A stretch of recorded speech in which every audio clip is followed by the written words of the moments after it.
Alright, in this lesson we are going to be discussing polar coordinates. So until now, we've used what is called the Cartesian coordinate system. That is, perpendicular distances from two perpendicular axes. Polar coordinates are described by a distance r and a direction theta. The polar axis is a ray with its starting point at the pole, also known as the origin. The convention is to draw the polar axis as a horizontal line to the right and corresponds to the positive x-axis. The ordered pairs are written as r, theta, where r is the distance from the pole traveled along the ray that is rotated counterclockwise theta radians from the polar axis. So before we do the next example, what we have on the screen right now is a polar graph. So the pole is this part right here, which would correspond to the positive x-axis. And then we see these concentric circles, each at different distances, so of radius 1, radius 2, radius 3, 8, radius 4, and so forth.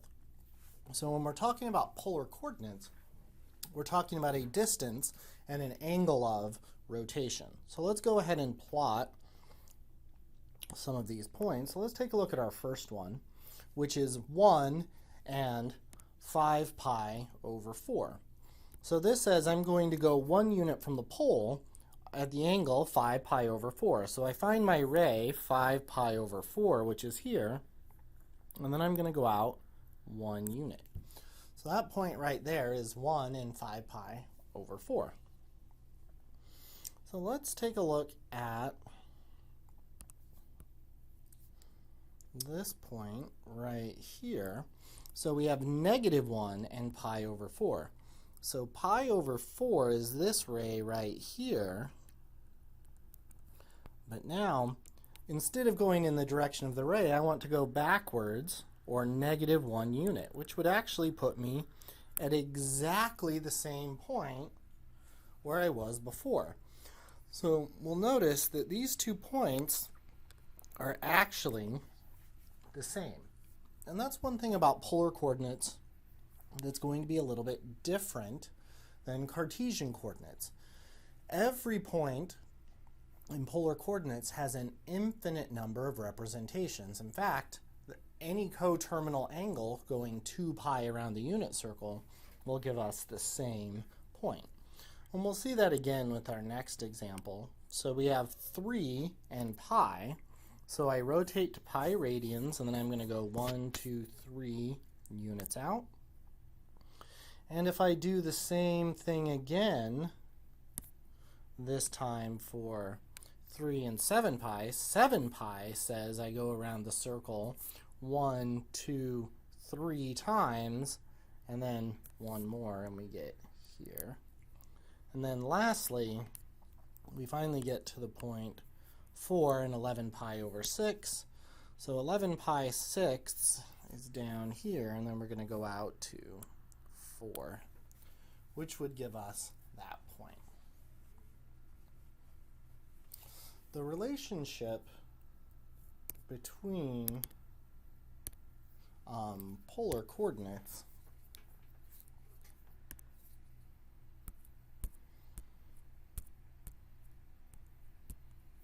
in Cartesian coordinates can be derived from the following graph.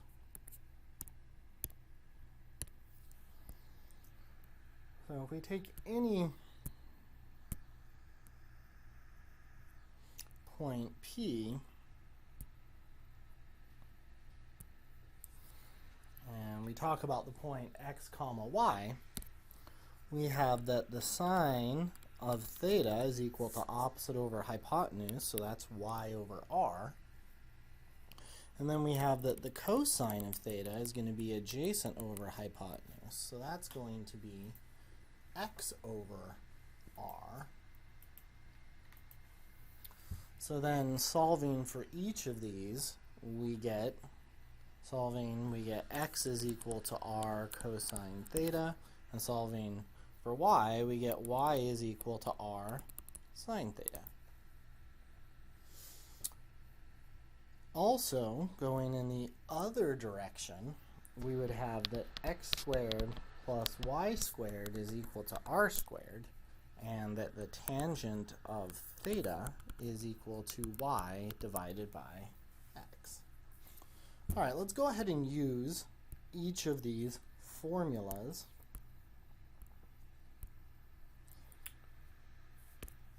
to do our next few examples. So example 2, we wish to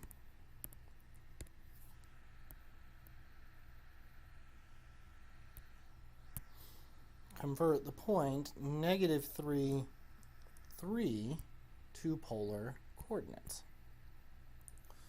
So first thing we need to do is find our radius. So we have x squared plus y squared equals r squared. So here's our x and here's our y. So we have -3 squared plus +3 squared is equal to r squared. And -3 squared is +9. -3 times -3 is 9. 3 squared is also 9, is equal to r squared. So 18 is equal to r squared. So then r is the square root of 18. And 18 is 9 times 2. So the square root of 9 is 3. So we get 3 square roots of 2.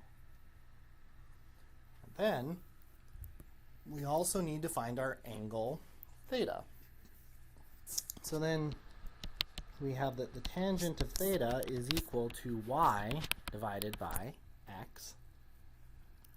So in this case, that gives us that the tangent of theta is equal to 3 over -3. Or in other words, we have that the tangent of theta is equal to -1. So theta is equal to the inverse tangent of -1. And the inverse tangent of -1 gives us -pi over 4. But something doesn't seem quite right. If we did a quick sketch of what this point should look like, we had -3 and 3. So 1, 2, 3, 1, 2, 3. -3, 3 is up here. What quadrant is that in? Well, this is in quadrant 2, and so our angles here is going to be 90 degrees, or pi over 2, and my angle here is going to be pi. So we know -3, 3 should be somewhere in between pi over 2 and pi. But we have -pi over 4, which is not. So we are off by 1 period of the tangent function. So to get to the proper angle, we need to add pi. So we're going to have -pi over 4 plus pi, which gives us 3 pi over 4. So the point is located at polar point r comma theta. So our radius was 3 square roots of 2 comma 3 pi over 4.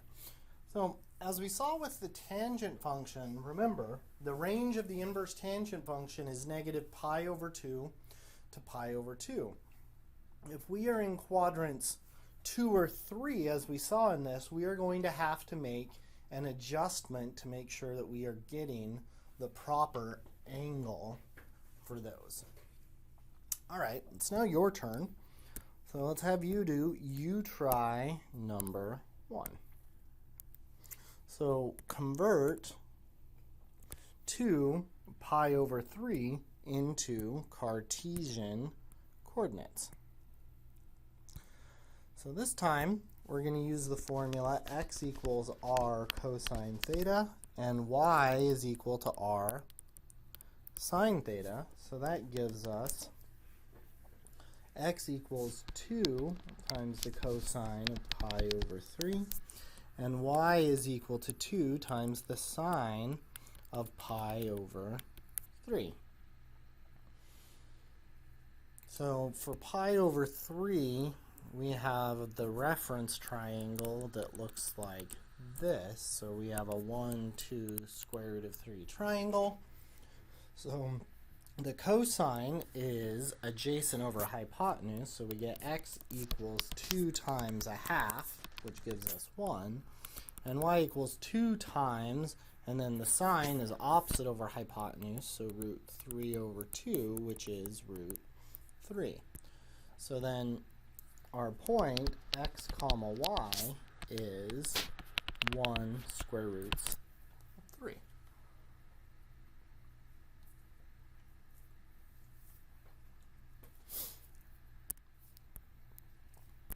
So polar curves, we want to talk about graphing a polar equation.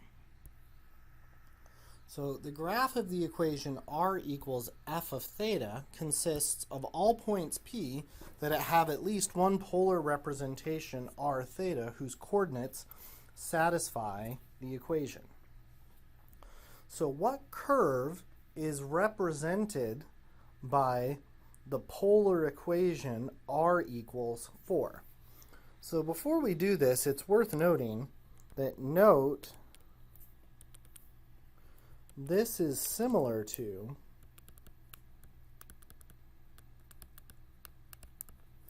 the equation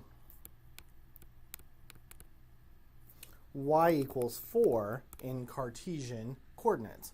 So before we do this one, what does the equation y equals 4 look like in Cartesian coordinates? Well, if y is always 4, we get a horizontal line at y value equals 4, and it's a constant.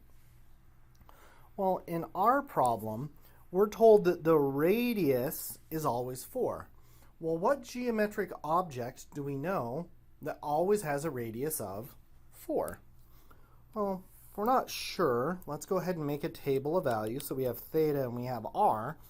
But if r is always 4, what do we know all of our r values are going to be? Well, they're going to be 4 always.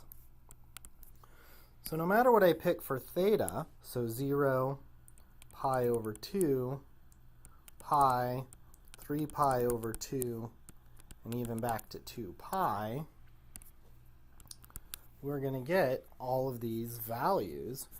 So we have 4, 4, 4, 4, and back to 4. And if we play connect the dots, that was terrible. Let's see if I can draw a better circle.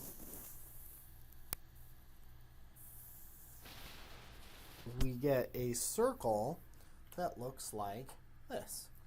So this is a circle of radius 4. And the next one is for you guys.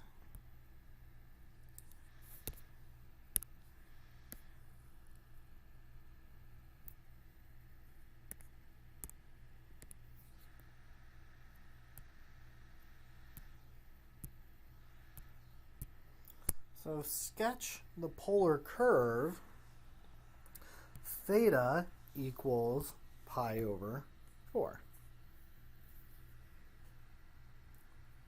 So similar to the previous example, if we make a table of values, what does theta always have to be in this case?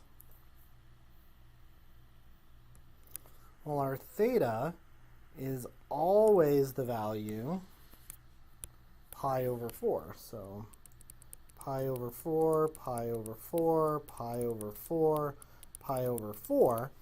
And as long as theta is pi over 4, our radius doesn't care. So we have -2, 0, 2, and 5. So if I plot those points, pi over 4 is this line, and then I go -2. Pi over 2 and 0 is here. Or I mean pi over 4 and 0 is here. Pi over 4 and 2 is here, and pi over 2 and 5 is here.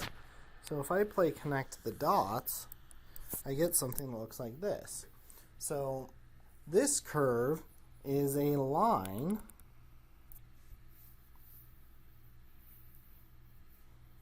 with angle pi over 4 from the positive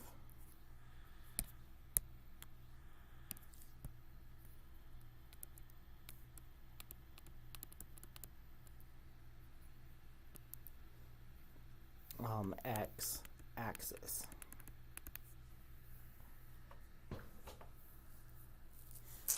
All right, let's try our next one.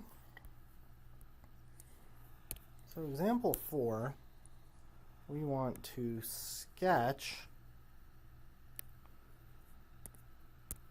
the polar curve given by r equals 4 cosine theta, and then find a Cartesian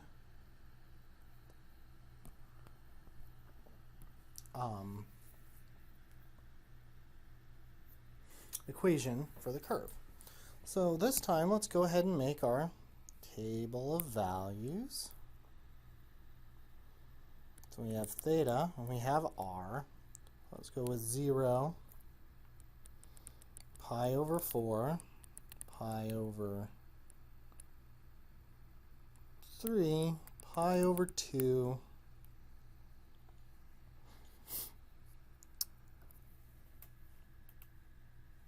2 pi over 3, 3 pi over 4, 5 pi over 6, and pi. So if we plug in theta equals 0 into our equation, cosine of 0 is 0, or cosine of 0 is 1, and 1 times 4 is 4.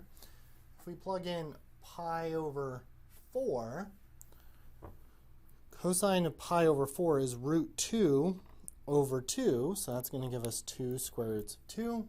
If we plug in pi over 3, the cosine of pi over 3 is a half, so 4 times a half gives us 2.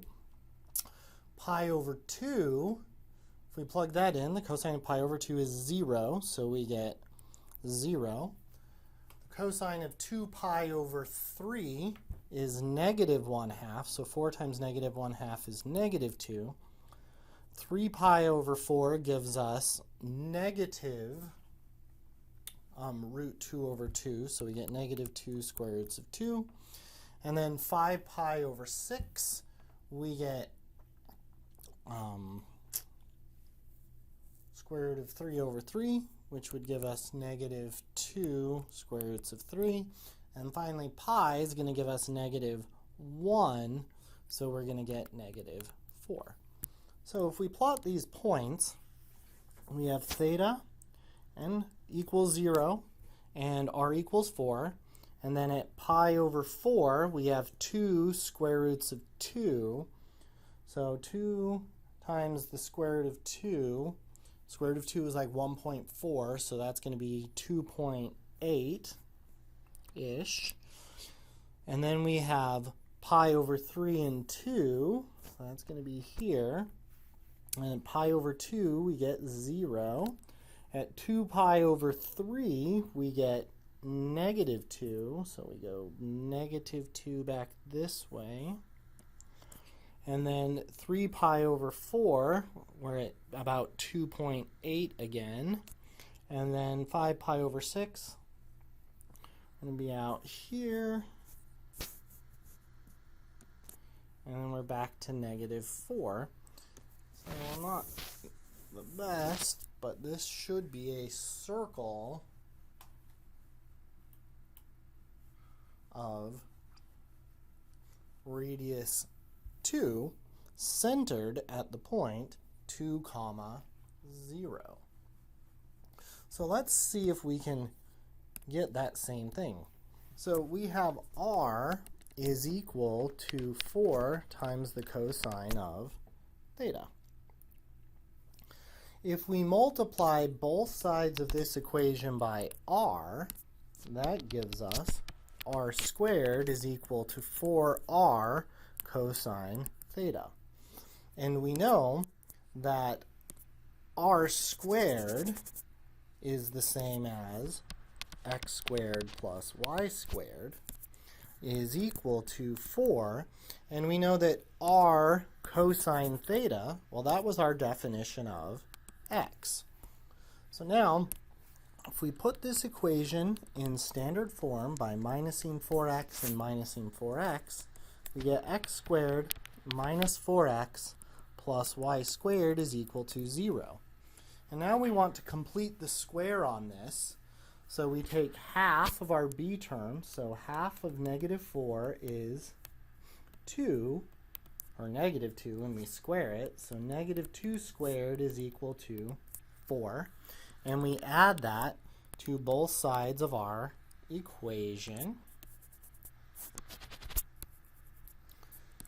So then we factor the x's, and we get x minus 2 squared plus y squared is equal to, and I'm going to write 4 as 2 squared. And so then this is a circle with center at 2, 0 and radius 2, which is what we found by plotting some points up here. All right, so let's take a look at example number 5. It says, sketch the polar curve r equals 1 plus sine theta by using the Cartesian graph.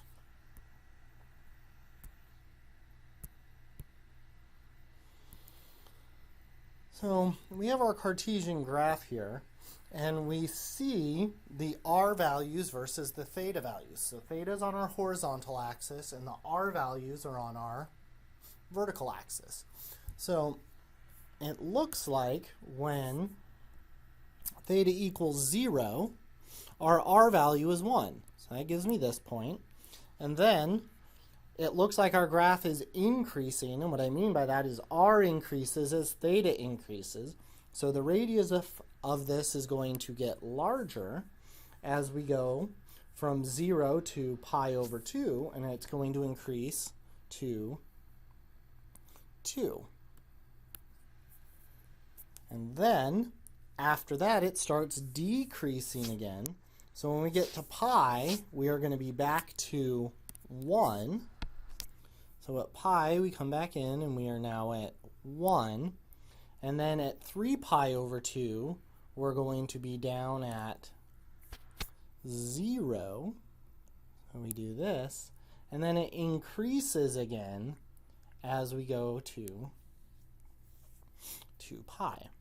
So our graph, it increases, and then it increases, comes back to 0, and it looks something like this. So this is an example of what is called a cardioid.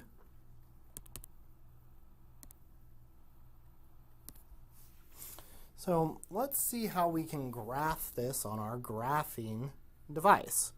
So if we press mode on our calculator, we'll notice that we have function mode. We used parametrics in the previous section. If we go down here and we go over to polar and press enter this time and now press y equals, we'll notice we have r1 equals. So let's go ahead and put 1 plus sine theta in.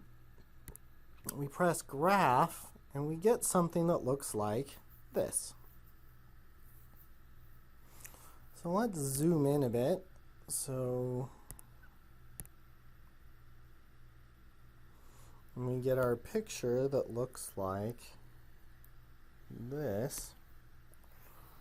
And we see something that looks like this. I'm going to go zoom, and then I'm going to choose square to square this up a bit.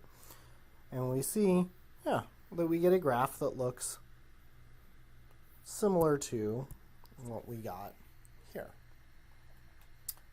All right, the next thing we want to talk about is finding the tangent for a polar curve. Just kidding. We're going to have you guys do a U-try first.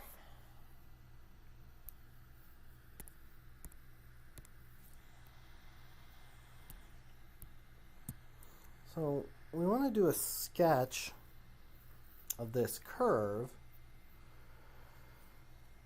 So what would a quick Cartesian sketch of this look like? So if this is our theta and this is our r, cosine of theta starts at 1. And then if we have 2 theta, what's our period going to be before it repeats itself? Well, it's 2 pi divided by b, where our b is 2, so our period's going to be pi. So that means our curve is going to look something like, oops, it needs to come all the way back because its period is pi.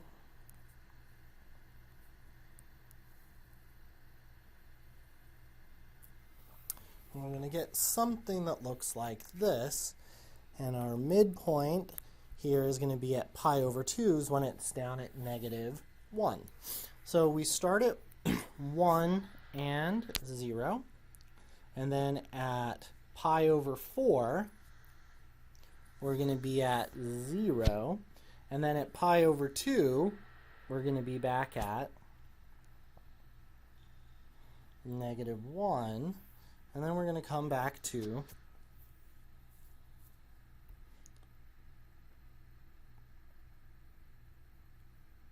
0. So pi over 2 means we're facing this way. So at pi over 4, we're going to be at 0. And then at pi over 2, we're going to be at -1. And then at 3 pi over 4, we're going to be back at 0. And then at pi, we're going to be back to 1. So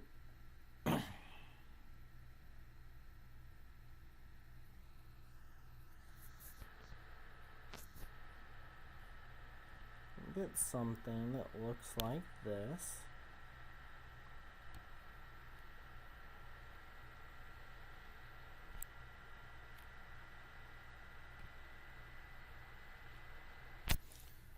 Should end up with something like this.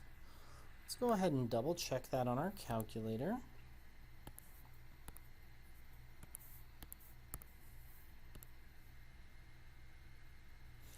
And indeed, we get this nice polar rose looking thing.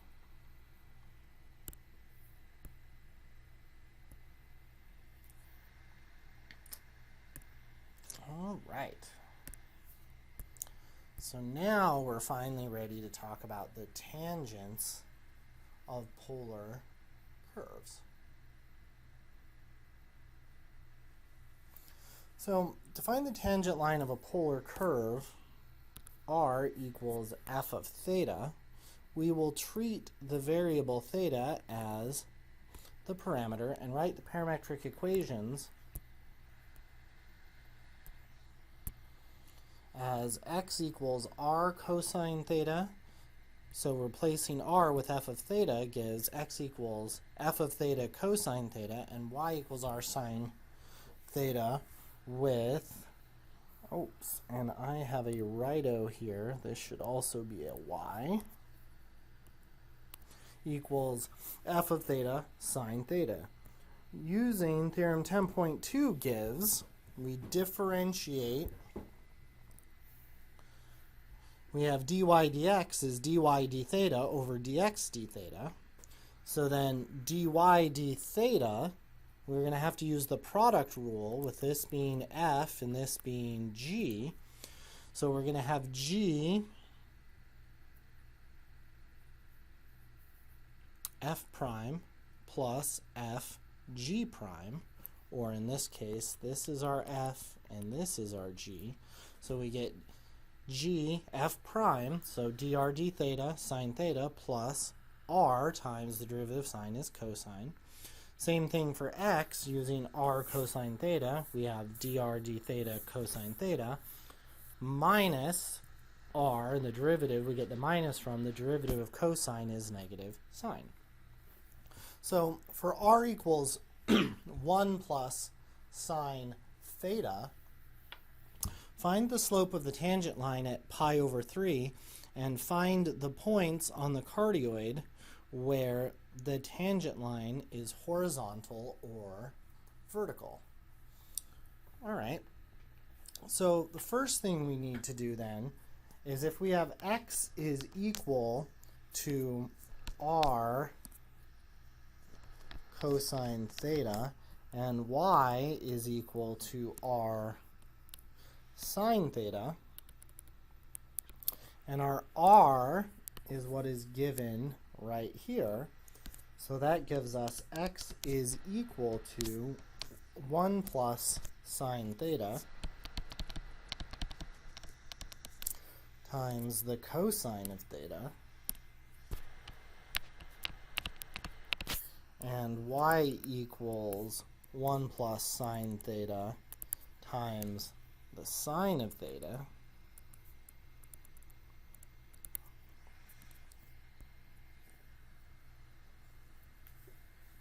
and we now need to take our derivative. So then dy dx is going to be the same as dy d theta over dx d theta.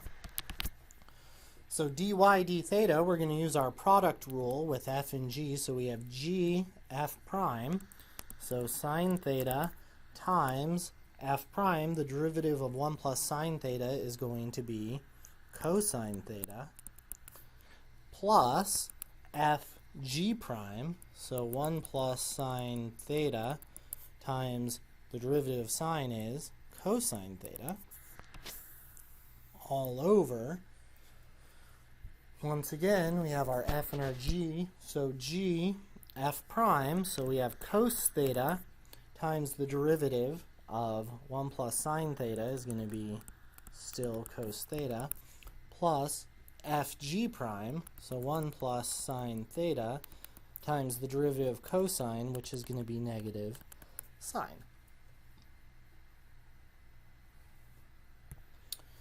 So now we simplify this up a bit and we get sine theta cosine theta plus cosine theta plus sine theta cosine theta.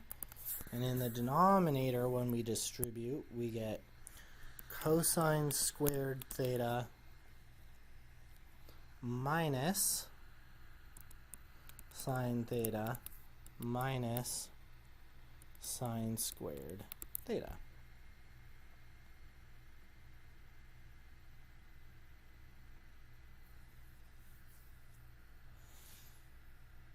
Alright, so finally we get then that dy dx is equal to 2 sine theta cosine theta plus cosine theta all over cosine squared theta minus sine squared theta minus sine theta.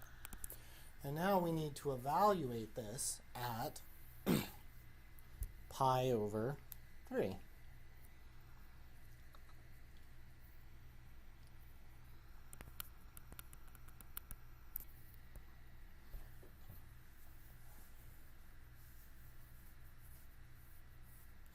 So we could just put this directly into our calculator, but it's also worth noting if you wanted to do it by hand, there's some trig identities you could use. So for instance, 2 sine theta cosine theta is the same as the sine of 2 theta, and cosine squared theta minus sine squared theta is the same as the cosine of 2 theta.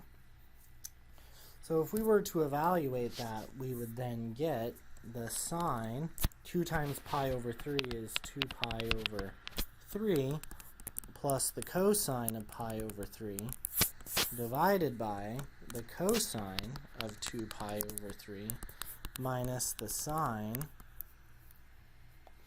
of pi over 3. So we have our two triangles. We have pi over 3 and 2 pi over 3. And if we just visualize up here, here's pi over 3, and then 2 pi over 3 is going to be the same triangle, but over here in quadrant 2. and that's going to be our 1, 2 square root of 3, and this is going to be our negative 1, 2 square root of 3. So if we read these values off, the sine of 2 pi over 3, so sine is our y value, so that's going to be root 3 plus our cosine, which is our x value over here, so that's 1, over the cosine of 2 pi over 3, well that's our x value, so that's negative 1, minus the sine of pi over 3, which is going to be our y value, which is positive square root of 3. And if we factor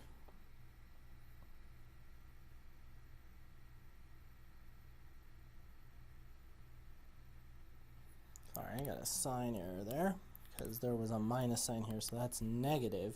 If we factor our minus sign out of the denominator, we get square root of 3 plus 1 in the top. Factoring the negative out of the bottom, we get a square root of 3 plus 1 there. So this reduces to negative 1. So then the slope, our derivative, is going to be equal to negative 1 at pi over 3. So it's worth noting you could have just plugged that into your calculator and you would get the same thing. The next thing we want to do is find the points where the tangent line is horizontal or vertical. So to find where the tangent line is horizontal or vertical, we have our derivative again, so dy dx is equal to, I'm going to use the unsimplified version, 2 sine theta cosine theta plus cosine theta over cosine squared theta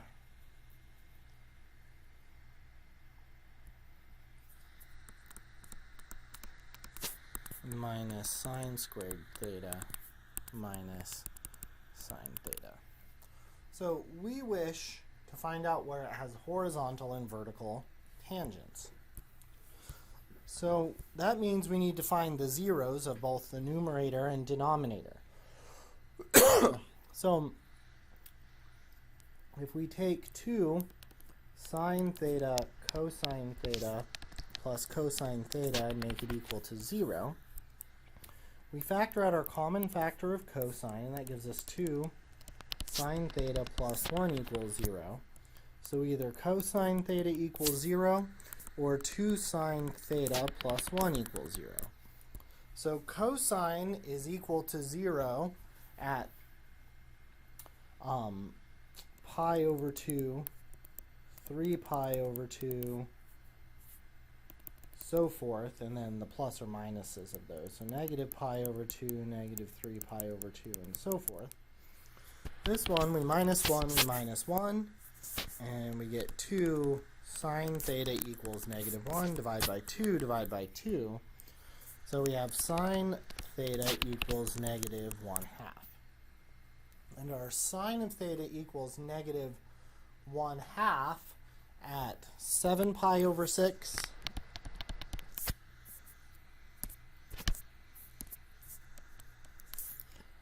plus 2 pi n, and then it's also true at 11 pi over 6 plus 2 pi n. So we now need to find the zeros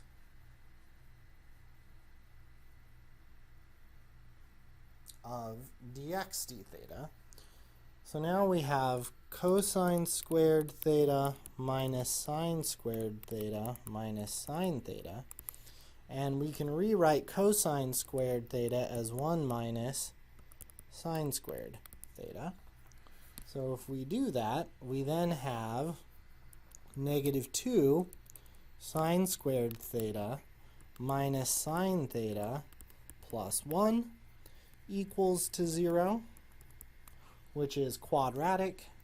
So we factor out our negative sign, and we're going to have a 2 sine theta and a sine theta, and we're needing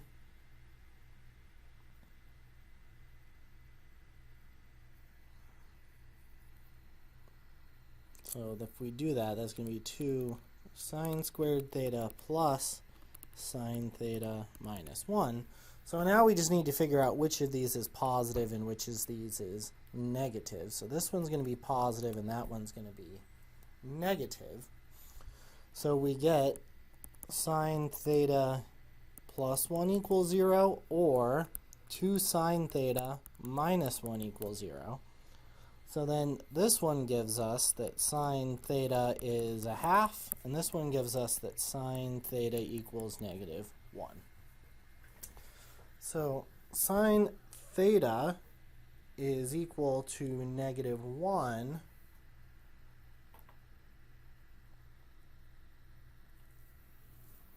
at 3 pi over 2, and sine is equal to 1/2 at pi over 6 and 5 pi over 6 plus 2 pi n for all of these.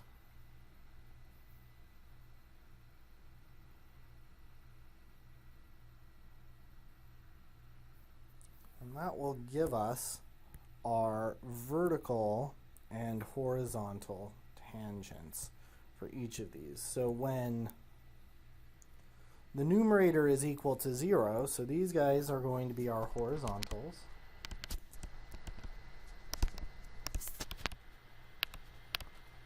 And when our denominator is equal to 0, we're going to get our vertical.